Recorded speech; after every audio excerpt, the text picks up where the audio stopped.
Welcome learners and welcome viewers. Today we will be talking the last part of the series, that is the Indian Ocean Trade Network 15th to 18th century.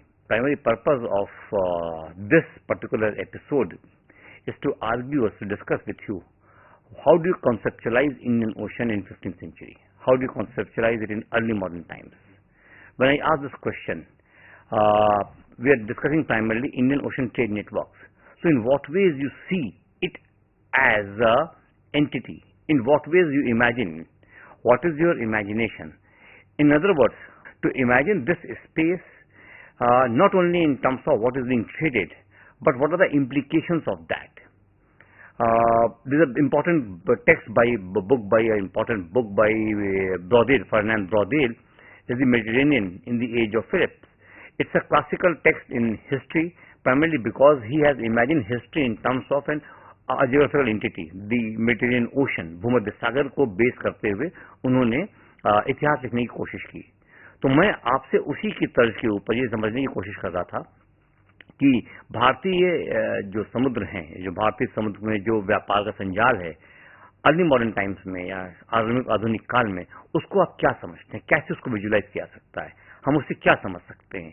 क्योंकि जो trade network है उनकी बातचीत मैं आपसे करता रहा हूँ, आप लोग पहले भी उससे हमसे बातचीत कर चुके हैं. तो जो मैं समझने की कोशिश कर रहा हूँ आप लोगों से कि ये जो ट्रेड नेटवर्क है, इस वक्त जब हम अर्ली मॉडर्न की बात कर रहे हैं तो हमें अटलांटिक महासागर में भी ट्रेड होता दिख रहा है, हमें पूरा दो अमेरिकाज डेवलप होते दिख रहे हैं और अफ्रीका भी इस ट्रेड नेटवर्क का पार्ट बन रहा है. Professor Mukhia has said that capitalism is the first world system and we see the beginning of that somewhere here. तो ये जो ग्लोबल इंटरकनेक्टिविटी बन रही है, जहां के ऊपर अब खाली यूरोप और एशिया की बातचीत नहीं हो रही है, बल्कि यूरोप, एशिया और अफ्रीका और अमेरिका की बातचीत हो रही है. हम अभी तक जो अफ्रीका की बात करते थे वो primarily northern part of Africa की बात करते थे, जो ऊपर का हिस्सा जो भूमध्य सागर को छूता है, या जो हिस्सा ईस्टर्न कोस्ट के ऊपर हिंदुस्तान की ट्रेड के लिए बहुत इंपॉर्टेंट था, या वेस्टर्न हिस्सा थोड़ा बहुत हिस्सा. लेकिन जो पूरा कॉन्टिनेंट है उसको उस रूप में नहीं इमेजिन किया जाता था. तो जो ट्रेड नेटवर्क है, जो अटलांटिक महासागर से भूमध्य सागर, अटलांटिक महासागर से इंडियन ओशन होता हुआ हिंदुस्तान के पूरे इलाके में फैल रहा है, इसको हम कैसे इमेजिन करें? ये इसलिए भी हम लोग के लिए समझना जरूरी है क्योंकि जिस तरीके का कैरेक्टर ऑफ ट्रेड और कैरेक्टर ऑफ यूरोपियन एक्सपेंशन और European activities as is seen in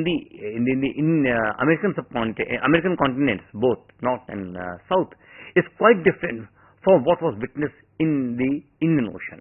So what is the difference between these two? Matlab, in what ways there is a difference between the way European expansion took place in the Atlantic Ocean and the way European trading network expansion took place in Indian Ocean. So what is the difference between these two? That is also important because the America was colonized, be it Southern America, be it Northern America. Northern America took much greater time, but the Southern America was very quickly was colonized. वहां के ऊपर force बहुत ज्यादा use हुई है. हम लोगों ने जब आपसे बातचीत की थी तो हमने थोड़ी सी बातचीत की थी कि जो पोर्चुगीज हैं, they were trying to use force, but force in terms of establishing their monopoly and asking you to pay to them tribute, some kind of tax, some kind of production money. But unlike that, America के अंदर जो force use हो रही है वो force वहां के civilisation को खत्म करके और उसके ऊपर पूरी यूरोपियन सिविलाइजेशन थोपी जा रही है. ऐसा आपको इंडियन ओशन में देखने को नहीं मिलता है.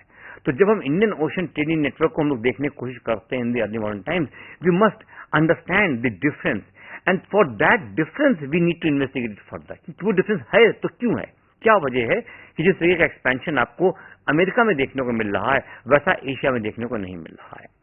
बात अधूरी रह जाएगी अगर हम अफ्रीका की बातचीत ना करें, क्योंकि Africa is important component in this trading network.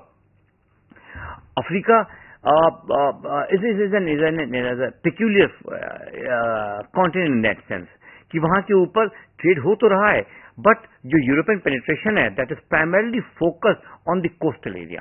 अंदर के इलाके में पेनिट्रेशन नहीं हो रहा है. उसकी शायद एक बहुत बड़ी वजह यह है कि जो नेटवर्क है, जो trading network with in the America African सब कॉन्टिनेंट है, तो जो वहां के लॉर्ड्स हैं वो सप्लाई कर दे रहे हैं यूरोपियन रिक्वायरमेंट को. और यूरोपियन रिक्वायरमेंट्स क्या है? Ivory, gold and slaves. और इसके एक्सचेंज में उनको प्राइमरली गन पाउडर प्रोवाइड किया जा रहा है. In that sense is much greatly integrated with the developments in the America. क्योंकि अमेरिका के अंदर जो यूरोपियन एक्सपेंशन हो रहा है उसमें slaves are required and those slaves are primarily procured from the Africa. तो Europe, Africa and America are much closely integrated. ऐसा नेटवर्क और ऐसी close connectivity is not to be seen when you venture into the Indian ocean.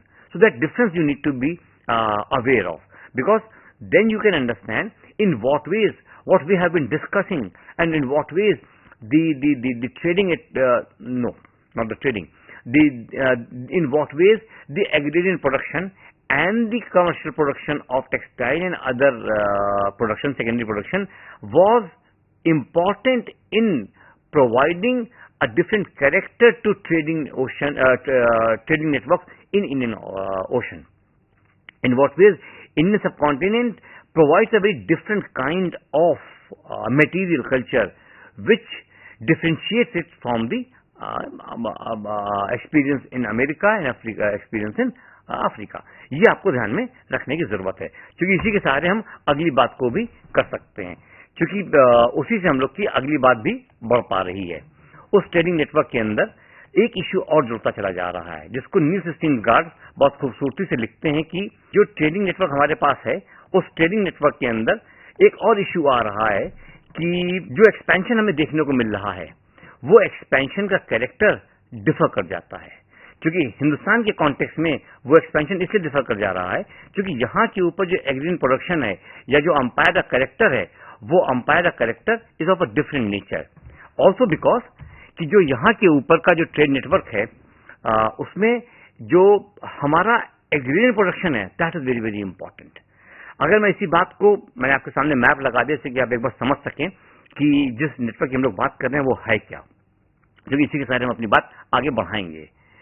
जो बात मैं कहने की कोशिश कर रहा हूं वो नील्स स्टीनगार्ड ने बड़ी खूबसूरती से समराइज की, तो let me read that because that will help you to conceptualise what I am trying to say. The European penetration of the Indian Ocean, the European penetration of the Indian Ocean in the early modern period was usually accomplished with far more peaceful means than were used in the penetration of the Americas. And the slave trade, which made its impact deeply felt in Africa, was of only minor importance in the Indian Ocean. Which means there is a very different kind of trading imagination of Indian Ocean trade network. एक बात और जो आपको इससे context में इस संदर्भ में ध्यान में रखने की जरूरत है, and that is very important when we examine the Indian Ocean trade network, and that is जो यूरोप से ट्रेड एशिया का हो रहा है, स्पेशली अगर हिंदुस्तान को बेस बना के आप बात कर रहे हैं, तो वहां से शिप एक साल में एक ट्रिप कर पाता है. एक तो डिस्टेंस की वजह से, दूसरे मानसून की वजह से. मतलब जो ट्रेड की जो क्वांटिटी है, that quantity is restricted by the distance. Distance इतना ज्यादा है, मैंने पहले भी आपसे कहा है कि majority ships could not complete their voyages because they perish in between. लेकिन जो बात ध्यान रखने वाली, करीब करीब एक साल लग रहा है आपको वहां से यहां आके यहां से वहां सामान लेके जाने में, विच मीन्स जो बल्क ट्रेड है वो उस रूप में नहीं ही पॉसिबल है, क्योंकि the investment in the time and it's investment for that time is very very large. इसलिए उस तरीके का ट्रेडिंग नेटवर्क आपको देखने को नहीं मिलता जैसा आपको अटलांटिक में देखने को मिलता है. इसको एक और तरीके से समझाने की कोशिश की नील्स स्टीनगार्ड ने, and that is the volume of commercial tonnage operating in the Indian Ocean was much smaller than the volume of tonnage employed in long distance trade in early 17th century Europe. मतलब Europe के अंदर जो long distance trade हो रहा है, अगर उसकी तुलना हम करें इंडियन ओशन में जो ट्रेड नेटवर्क हो रहा है, तो इंडियन ओशन में बहुत कम मात्रा में ट्रेड हो रहा है. इसका दूसरा पहलू ये, ऐसा नहीं कि हिंदुस्तान में ट्रेड नहीं हो रहा है, ऐसा नहीं कि हिंदुस्तान में ट्रेडिंग एक्टिविटी नहीं हो रही है. दो बातें अंतर करने की कोशिश कीजिए. एक लॉन्ग डिस्टेंस ट्रेड, यूरोप के लॉन्ग डिस्टेंस ट्रेड बहुत इंपॉर्टेंट है, बट अगर इंडिया में रह के इंडियन सब कॉन्टिनेंट को केंद्र बना के आप सोचने की कोशिश करेंगे तो आपको समझ में आएगा कि हमारे लिए लॉन्ग डिस्टेंस ट्रेड उतना इंपॉर्टेंट नहीं था. और उसकी वजह है जो हम लोग पहले डिस्कस करते रहे हैं कि हमें उस तरीके के सामान की जरूरत नहीं पड़ रही है जैसे सामान की जरूरत यूरोप को पड़ रही है, या जैसी डिपेंडेंस यूरोप की अमेरिका के ऊपर है, या जैसी डिपेंडेंस अमेरिका की यूरोप की अमेरिका और अफ्रीका के ऊपर है. इंडिया की ऐसी डिपेंडेंस यूरोप के ऊपर नहीं है, इंडिया की ऐसी डिपेंडेंस अमेरिका या अफ्रीका के ऊपर भी नहीं है. तो जो हमारा लॉन्ग डिस्टेंस ट्रेड है उसका magnitude is less compared to long distance trade which Europe is conducting in the 17th century. But the trade volume is much greater in India and that is primarily focused within the Indian subcontinent. अगर हम समुद्र को छोड़ करके नदी मार्ग पर आ जाएं, if we move into the inland waterways, then we realize that the shipment or the trading network or the trading activity is of a very immense order. काफी ज्यादा व्यापार हो रहा है और मैं उसको ही आपको समझाने की कोशिश कर रहा हूं, क्योंकि तब आप इंडियन ओशन ट्रेड नेटवर्क के कैरेक्टर को समझ सकते हैं. मैंने पहले भी कहा है, इस बार फिर से दोहरा रहा हूं क्योंकि उससे आपके समझ में आएगा कि जो हिंदुस्तान का ट्रेड है, उस हिंदुस्तान के ट्रेड में जो हमारा हिंटरलैंड है, मतलब जो हमारी कोस्ट लैंड के अंदर की जमीन है, जो अंदर का इलाका है, वो बहुत इंपॉर्टेंट है. एक दो एग्जांपल मैं आपको देता हूं तो आपको समझ में आएगा जो मैं कहने की कोशिश कर रहा हूं. कि जब 15th सेंचुरी में ट्रेड ग्रो कर रहा है यूरोप के संग, तो कालीकट बहुत इंपॉर्टेंट प्लेस है और कैम्बे गुजरात के अंदर है और कालीकट केरला के अंदर है. दोनों इंपॉर्टेंट सेंटर हैं, but Cambay dominates to a great extent. उसकी एक बहुत बड़ी वजह यह है कि कैम्बे का जो हिंटरलैंड है, जो गुजरात के अंदर का इलाका है, which extends up to central India, ऊपर की तरफ जाता है तो आप राजस्थान आते हैं, अंदर की तरफ आते हैं तो मालवा आपका संग जुड़ता है. तो ये जो पूरा इलाका है, ये इलाका टेक्सटाइल प्रोडक्शन के लिए बहुत इंपॉर्टेंट है और ये इलाका बहुत सी ऐसे सामान उपलब्ध करा रहा है जो कैम्बे को बेस बना के ट्रेड हो पा रहे हैं. Unlike that Calicut very important in network, but Calicut के संग इशू सिर्फ ये है कि कालीकट का हिंटरलैंड उतना इंपॉर्टेंट नहीं है. अगर आप ज्योग्राफी को देखें तो आपको समझ में आएगा कि जो वेस्टर्न घाट्स हैं, जो हमारी पर्वत श्रृंखलाएं हैं बॉम्बे से लेकर के नीचे केरला तक, उनकी वजह से जो समुद्र के कोस्टल इलाका, जो समुद्र का तटीय इलाका है, वो बहुत छोटी पट्टी चली जाती है. जो लोग हिंदुस्तान में ट्रेवल करते हैं वो समझेंगे कि जो कोंकण रेलवे बनी है, कभी ट्रेवल कीजिएगा तो आपको समझ में आएगा कि किस तरीके से कोंकण रेलवे एक तरफ पहाड़ चल रहा है और एक तरफ समुद्र चल रहा है, उसके बीच से जा रही है. तो जो वहां पे तटीय इलाका है वो बहुत गहरा नहीं है, उसमें बहुत ज्यादा विड्थ नहीं है, चौड़ाई नहीं है. तो जो सामान की सप्लाई है वो मानसून के इस तरफ, जो वो माउंटेन्स के इस तरफ से हो सकती है, which is not easily feasible, specially when it comes to Calicut, क्योंकि हिंटरलैंड के अंदर उस तरह का एग्रीरियन बेस देखने को नहीं मिलता है जैसा आपको गुजरात के अंदर देखने को मिलता है. उनको टेक्सटाइल अगर लेना है तो उनको ईस्टर्न कोस्ट के ऊपर से लेना पड़ेगा, मतलब कोरोमंडल कोस्ट से टेक्सटाइल लेकर के तब आप कालीकट से टेक्सटाइल का ट्रेड कर सकते हैं. विच मीन्स जो इंडियन ओशन में इंपॉर्टेंट ट्रेडिंग सेंटर्स इमर्ज कर रहे हैं, उनके अंदर hinterland players very very important. Calicut उस मामले में उतना डोमिनेंट नहीं इमर्ज कर पाता है जितना कैम्बे करता है, primarily because it has a very good hinterland. यही बात मैं गोवा के कॉन्टेक्स्ट में भी आपको समझा सकता हूं कि Goa emerges primarily with the Portuguese.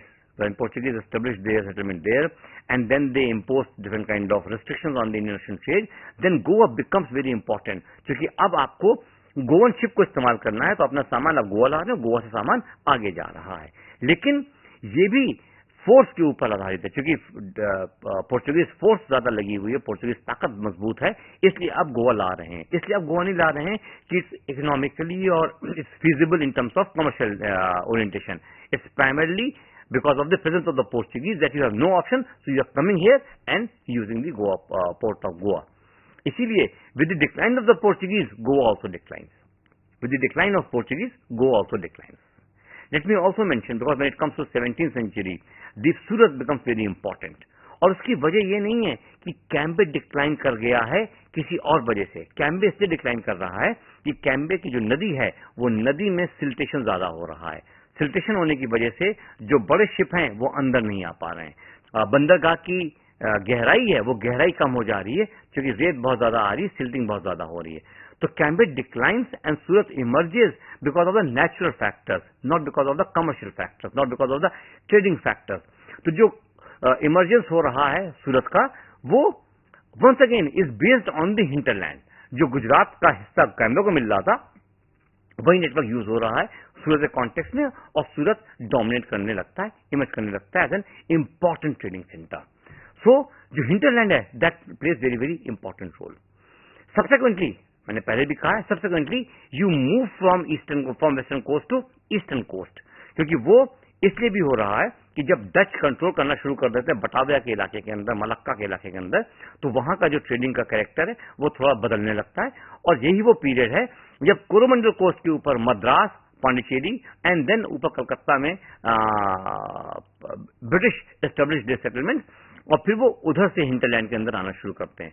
Once again all these areas, be it Madras, be it Pondicherry, or be it above Calcutta, they had a very important and massive hinterland.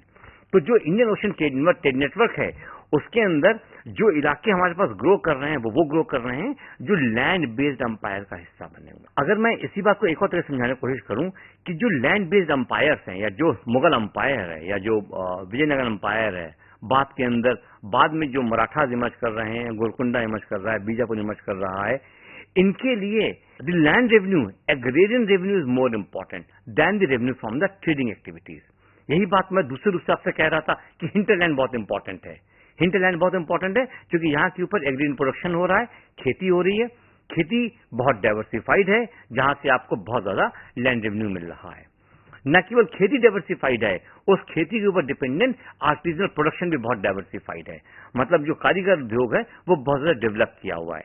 तो जो इंटरनल ट्रेड इकोनॉमी है, that is very very important, that is very very racket, that is very very strong, that is very very well knit, जिसकी वजह से जो Indian Ocean trade network है that becomes secondary for them, और it becomes important for them in a sense that the production of the hinterland is traded, then it becomes very important. हम जब European trade network की हिंदुस्तान के बारे में बात करते हैं, इंडियन ओशन के बारे में बात करते हैं, तो स्पाइस डोमिनेट्स हमारे इमेजिनेशन में आता है कि वो मसाले लेने आए हैं, एंड मसाले is the prime object of trade in this area. That is there, nobody is denying that. But अगर आप हिंदुस्तान के पर्सपेक्टिव से सोचिए, अगर आप इंडियन ओशन में हिंदुस्तान को बेस बना के सोचने की कोशिश कीजिएगा, देन यू विल रियलाइज कि textile is more important, spice is secondary for them, क्योंकि textile has a multiple benefit है। एक तो ये कि जो हमारा कपास उत्पादित हो रहा है वो इस्तेमाल हो रहा है, दूसरा हम अपने प्राइमरी प्रोडक्ट्स को कन्वर्ट करके सेकेंडरी प्रोडक्ट के अंदर उसके ऊपर भी कमा रहे हैं।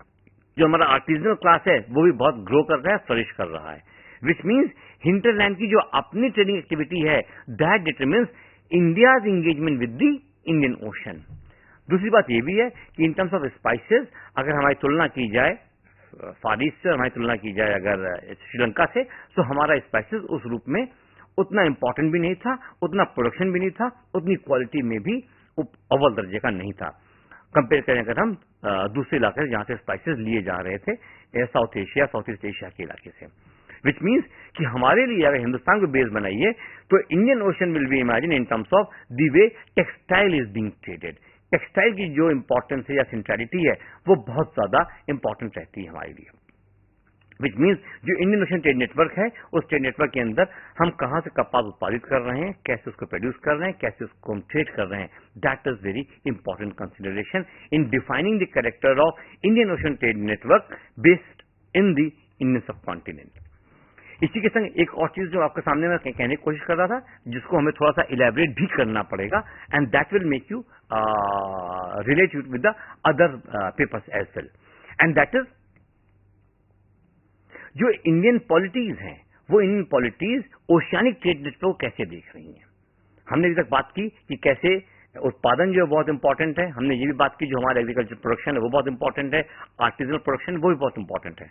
But what is now important for us to understand कि हिंदुस्तान का रूलर ओशन को कैसे इमेजिन कर रहा है, या ओशियानिक ट्रेड को कैसे इमेजिन कर रहा है, या जो लॉन्ग डिस्टेंस ट्रेड हो रहा है उसमें वो अपने को कहां प्लेस कर रहा है। ये बात दो तरीके से आपको मैं समझा सकता हूं। एक, हिंदुस्तान में जो जरूरत प्राइमरीली है, जो बाहर से हमें चाहिए सबसे ज्यादा, वो है घोड़े, और हमें घोड़ों के लिए यूरोप पर डिपेंडेंट नहीं होना पड़ रहा है, हमें घोड़ों के लिए अफ्रीका पर डिपेंडेंट नहीं होना पड़ रहा है, हमें घोड़ों के लिए यूरोप अमेरिका पर डिपेंड नहीं होना पड़ रहा है। सो हमारी जो घोड़ों की सप्लाई है वो प्राइमरीली अरबियन पेनिनसुला से पूरी हो जा रही है। अरब का इलाका जो है, सेंट्रल एशिया का जो इलाका है, वहां से पूरी हो रही है।